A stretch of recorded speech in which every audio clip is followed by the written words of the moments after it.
News India 24 सिर्फ सच और कुछ नहीं। कांग्रेस और सपा के बीच गठबंधन के बाद पहली बार सामने आई बगावत। यूपी के बड़े नेता ने बदले अपने सुर। गठबंधन के साथी जश्न मना रहे, राहुल अखिलेश एक साथ आ रहे, लेकिन अचानक इस खबर ने बिगाड़ दिया गेम। जिस सीट पर जीत पक्की मानकर चल रही सपा, कहीं उसी पर न हो जाए बड़ा खेल। सामने खड़ा हो गया ये सवाल। लोकसभा चुनावों को लेकर सपा और कांग्रेस के बीच जब से गठबंधन फाइनल हुआ है, तभी से उत्तर प्रदेश की सियासत गरमाई हुई है।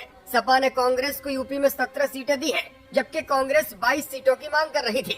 हालांकि सपा के दबाव में कांग्रेस झुक गई और समाजवादी पार्टी के मुताबिक ही 17 सीटों पर लड़ने का ऐलान कर दिया। अब कांग्रेस के अंदर ही खुलकर बगावत देखने को भी मिल रही है और यही वजह है कि समाजवादी पार्टी जिस सीट पर अपनी जीत सुनिश्चित मानकर चल रही है, उसी पर कांग्रेस के एक बड़े नेता ने आवाज उठा दी है। चलिए आपको बताते हैं कांग्रेस के ये नेता कौन है और किस सीट पर ये बगावती सुर सुनाई दे रहे हैं। दरअसल सपा और कांग्रेस के बीच हुई सीट शेयरिंग को लेकर पूर्व केंद्रीय मंत्री और उत्तर प्रदेश के कद्दावर नेता सलमान खुर्शीद ने बगावती तेवर अख्तियार कर लिए हैं। वो यूपी की फर्रुखाबाद सीट से चुनाव लड़ना चाहते हैं, लेकिन ये सीट समाजवादी पार्टी ने अपने खाते में ले ली है, जिसके बाद उन्होंने अपनी नाराजगी खुलकर जाहिर कर दी और बाकायदा सोशल मीडिया पर एक लंबा चौड़ा पोस्ट भी कर दिया।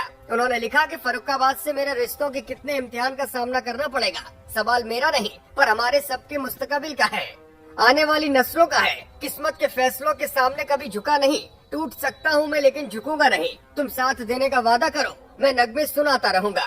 आपको बता दें कि सलमान खुर्शीद फर्रुखाबाद सीट से 2 बार सांसद चुने जा चुके हैं। हालांकि कई दफा वो यहां से हारे भी हैं। उन्होंने साल 1991 में पहली बार चुनाव जीता था और फिर साल 2009 में इस सीट पर कब्जा जमाया था। हालांकि पिछले 2 आम चुनावों में उन्हें बड़ी हार का सामना करना पड़ा। दोनों ही बार यहाँ भाजपा के मुकेश राजपूत की जीत हुई है। साल 2014 में सलमान खुर्शीद चौथे नंबर पर खिसक गए थे, उन्हें महज 95,000 वोट मिले थे। इसी तरह 2019 में भी सलमान खुर्शीद तीसरे नंबर पर रहे थे, लेकिन ये चुनाव सपा और बसपा ने उस वक्त मिलकर लड़ा था। ऐसे में बसपा का कैंडिडेट दूसरे नंबर पर रहा था। सलमान खुर्शीद को इस बार महज 55,000 वोट मिले थे और उनका वोटों का प्रतिशत 5.51 रहा था। संभावना जताई जा रही है कि सलमान खुर्शीद निर्दलीय इस सीट से ताल ठोक सकते हैं। ऐसे में सलमान खुर्शीद भले ही ना जीत पाए, लेकिन समाजवादी पार्टी का खेल वो जरूर बिगाड़ देंगे। उनका चुनाव लड़ना भारतीय जनता पार्टी को फायदा पहुंचा सकता है और समाजवादी पार्टी फिर से इस सीट को गंवा सकती है। सूत्रों की माने तो उत्तर प्रदेश में सपा और कांग्रेस का गठबंधन तो हो गया है, लेकिन दोनों ही दलों की चुनौतियां अभी भी खत्म नहीं हुई हैं। दोनों दलों के बीच सीट शेयरिंग को लेकर तमाम नेता खुश नहीं है। सूत्रों के मुताबिक कांग्रेस के प्रदेश अध्यक्ष अजय राय खुद बलिया या घोसी सीट से चुनाव लड़ना चाहते थे। इसी तरह रामपुर सीट से पूर्व सांसद बेगम नूर बानो, लखनऊ ईस्ट से राज बब्बर और भदोही सीट से कांग्रेस के नेता राजेश मिश्रा चुनाव लड़ना चाहते थे, लेकिन ये सीटें कांग्रेस को नहीं मिल पाई हैं।